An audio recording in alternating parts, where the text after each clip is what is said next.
live is Robert D'Amico, a counterterrorism expert with over 20 years experience working in the FBI and the Marines. Thank you so much, Robert, for giving us some of your time.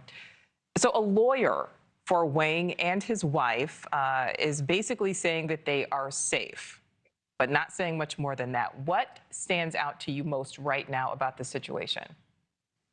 Well, the big thing is the FBI with the search warrant. I mean, that takes a lot. So the FBI to get involved, and there's a program that the Chinese have that really does use insiders into U.S. companies to steal intellectual property or to get into research that they're doing.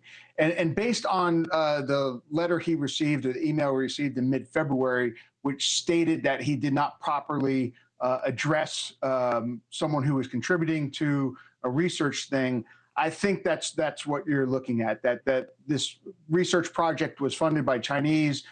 They have a program, 1,000 Talents, that really takes advantage of the Chinese nationals that are in our companies and our institutions. And that's probably why this came out. And I'm sure that the university was served with maybe a sealed search warrant or brought in to get access to his systems, maybe even his computer on a covert type of search warrant.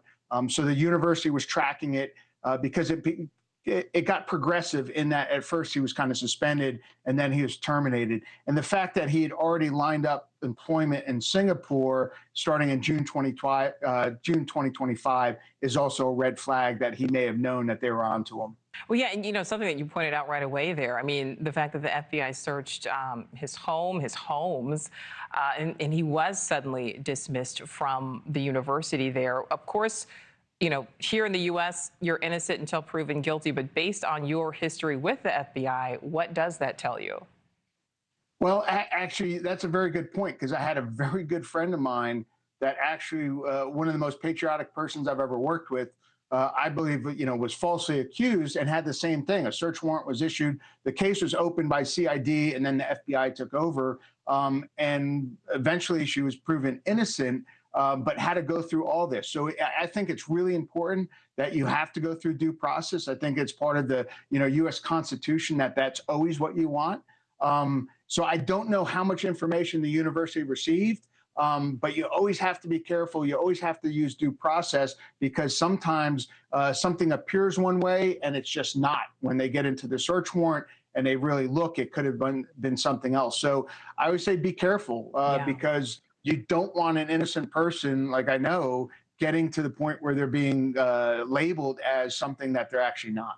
Well, my last question for you, I mean, he is really considered one of the top researchers when it comes to the field of privacy, data security, biometric privacy. There's a professor at Johns Hopkins who says that he's now worried that cases like this could make young engineers, specifically from China, potentially think twice about studying here in America. Do you agree? I do, but it is so prominent that that's how the Chinese are getting our intellectual property and our top research. So on one hand, you don't want to falsely do that, and you don't want to lose some of the top talent. But you do also have to be very careful, because that is their MO. The modus operandi is how they do that, because the Chinese people that come over here have family back there, and that's how they leverage them. Threats to the family that are still back in mainland China. And it's tough to do that when your family may be at risk. Yeah, you bring up very valid points there. Rob D'Amico, thank you so much, as always. Thank you for watching. Go to NewsNationNow.com to find NewsNation on your television provider. And don't forget to click the red subscribe button below to get more of NewsNation's fact-driven, unbiased coverage.